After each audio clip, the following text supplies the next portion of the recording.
Ukrainian airstrikes on Russian territory have evolved significantly over the past 4 months. Ukrainian outlet Texty collected and analyzed strike data from October 2024 to January 2025. Their findings, supplemented by additional information from Euromaidan Press, reveal key developments and new targeting priority. Ukrainian forces have intensified their strikes on Russian military installations, industrial hubs, and energy infrastructure over the past 4 months. According to collected data, over the 4 months, Ukraine launched at least 66 successful attacks on strategic targets inside Russia. In October 2024, Ukrainian forces began striking Russian distilleries supplying alcohol to the defense industry. Within a month, 5 distilleries were hit in Belgorod, Voronezh, Tula, and Tambov. These facilities produced alcohol for aviation fuel and explosives. One of the most significant attacks was on the Biokhim plant in Russia's Tambov Oblast, hit in late October 2024. Supplies alcohol to Russian defense, aerospace, naval, and nuclear industries.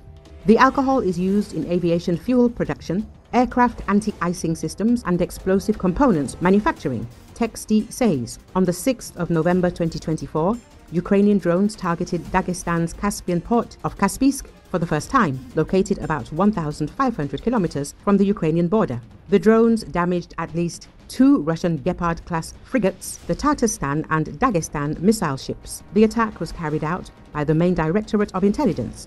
Texty notes that Iran supplies weapons to Russia through this port. A second attack on the Caspian port on the 30th of November forced Russian authorities to temporarily shut down the nearby Makhachkala airport. Military installations became primary targets during this period, with half of the 66 successful strikes focusing on these facilities, according to Texty. Ukrainian forces targeted airfields, drone assembly bases, training facilities for soldiers and foreign mercenaries, command posts, protected bunkers, and ammunition depots. Among the targeted Russian airfields was an airbase in southern Russia's Primorsko-Akhtarsk, serving as a launch pad for Russia's daily explosive drone attacks against Ukraine. 2 fighter jet air bases supporting Russian operations in eastern Ukraine were struck in Rostov Oblast, and a strategic bomber base in Russia's Ryazan Oblast, more than 450 kilometers from Ukraine. Strikes targeting Russian ammunition depots were reported in Rostov Oblast, adjacent to occupied parts of Ukraine's Luhansk and Donetsk oblasts, while the storage facilities belonging to Russia's main missile and artillery directorate were struck on 2 occasions in Bryansk Oblast. Another GRAU's depot was destroyed in Tver Oblast. Ukraine targeted at least 3 Russian command posts in Kursk Oblast and more command and control facilities in Russian-occupied regions. Barracks at a military training ground in Rostov Oblast were targeted twice. Texty notes that previous strikes had been more dispersed, targeting infrastructure, radar sites, and energy-generating facilities alongside purely military infrastructure. Since October, Ukraine has struck a Russian energy facility only once, on the 23rd of January 2025, causing a major fire at Novo-Ryazanskaya thermoelectric power plant. Before September 2024, multiple regional power stations and substations were damaged. Strikes on Russian military factories have also become more frequent over the past 4 months. Oil industry attacks intensified between October 2024 and January 2025, comprising nearly half of all strikes, as per Texty. Drone strikes damaged at least 25 Russian oil industry facilities in January. Previously, Ukrainian drones targeted mainly oil refineries and, less frequently, oil depots. In January 2025, the Security Service of Ukraine and Special Operations Forces expanded their targeting to include major oil pumping hubs. On the 29th of January 2025, they struck the Andriopol station in Tver Oblast, a crucial component of the Baltic Pipeline System 2 that pumps oil to the Ust-Luga port. After sanctions on Russian oil, the port became a key export hub where Moscow's shadow fleet is loaded. Among the new type of targets was a gas facility, the Astrakhan gas processing plant. According to Ukraine's general staff, strikes on Russian infrastructure aim to disrupt supply chains supporting Russian forces.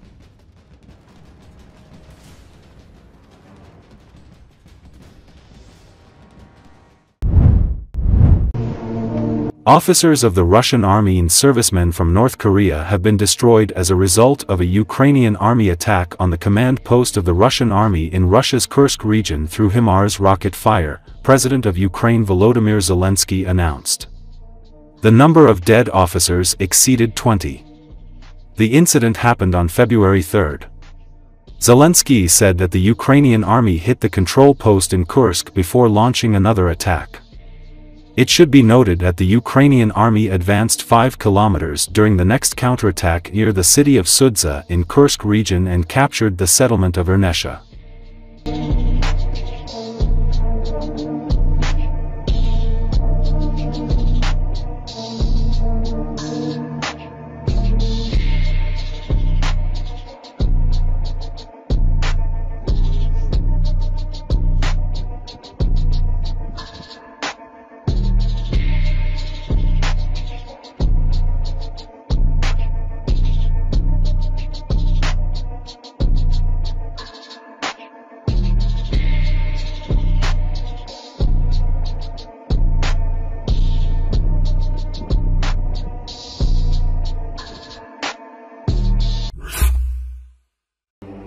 Ukraine has significantly ramped up its drone strike campaign against Russia's oil infrastructure, strategically targeting refineries, pumping stations, and export facilities. This ongoing effort serves as Ukraine's form of economic sanctions, complementing Western-imposed restrictions on Russian energy exports. Euromaidan Press recalls that the first attack hit Russia's fourth-largest oil refinery located in Kostovo, Nizhny Novgorod Oblast. Capable of processing up to 17 million tons of fuel per year, this refinery supplies fuel to the Russian military.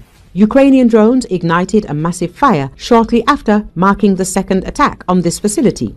Soon after, Ukrainian forces struck the Lukoil refinery in Volgograd, another major fuel producer processing 14 million tons of oil annually. The pattern is clear. Ukraine is systematically crippling Russia's energy sector, making it increasingly difficult to sustain military operations, striking the largest refineries one by one. Another successful attack hit the Novozhivkov oil pumping station in Bryansk. Ukrainian forces used a drone carrying a Soviet Fab 250 bomb and HIMARS strikes to set the facility ablaze. This station is part of the Druzhba pipeline, one of Russia's main export routes to Europe. Ukrainian forces have repeatedly targeted it, further highlighting their intent to permanently disrupt Russian energy exports, according to Euromaidan Press media outlet. Next, in a major blow to Russia's refining capabilities, Ukrainian strikes have now forced the Novoshakhtinsk oil refinery in Rostov Oblast to shut down entirely. After sustaining repeated drone attacks, the plant, which had a processing capacity of 7.5 million tons per year, ceased operations completely due to equipment damage. This further deepens Russia's fuel shortages, both for domestic use and military operations. One of the most audacious attacks was the disruption of oil flows through Russia's Ust-Luga port. This critical export hub handles 20% of Russia's seaborne crude exports, making its temporary shutdown a significant economic setback for Moscow. The strike on a pumping station in the port caused a halt in operations, demonstrating Ukraine's ability to strike deep into Russia's territory and disrupt its global oil trade. Ukraine's drone strikes serve a dual purpose: damaging the economy while simultaneously undermining the war effort, as Russia heavily relies on oil revenues to fund its military, and these targeted attacks are forcing it to divert resources toward repairing damaged infrastructure rather than supporting its war machine.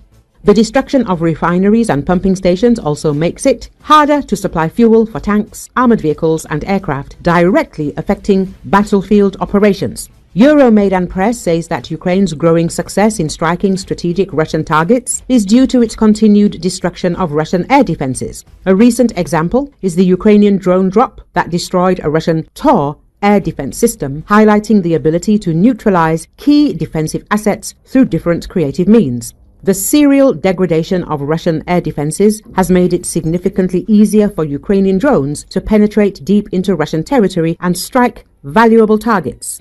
In addition to targeting oil infrastructure, Ukraine continues long-range precision strikes against Russian military facilities by, for example, another repeated drone strike on an artillery arsenal in Tula, which resulted in a large explosion, damaging not only the ammunition depot but also an oil pumping station in the area. The next strike was against the Olenia Air Base in Murmansk, home to Russian strategic bombers often used in missile strikes on Ukraine, which showcased the ability to threaten key Russian military assets, even at such long distances. While the full results remain unclear for now, such strikes reinforce that no Russian military asset is safe. Overall, while individual strikes alone might not cripple Russia's economy, the sheer volume and value of the targets hit are making a tangible impact.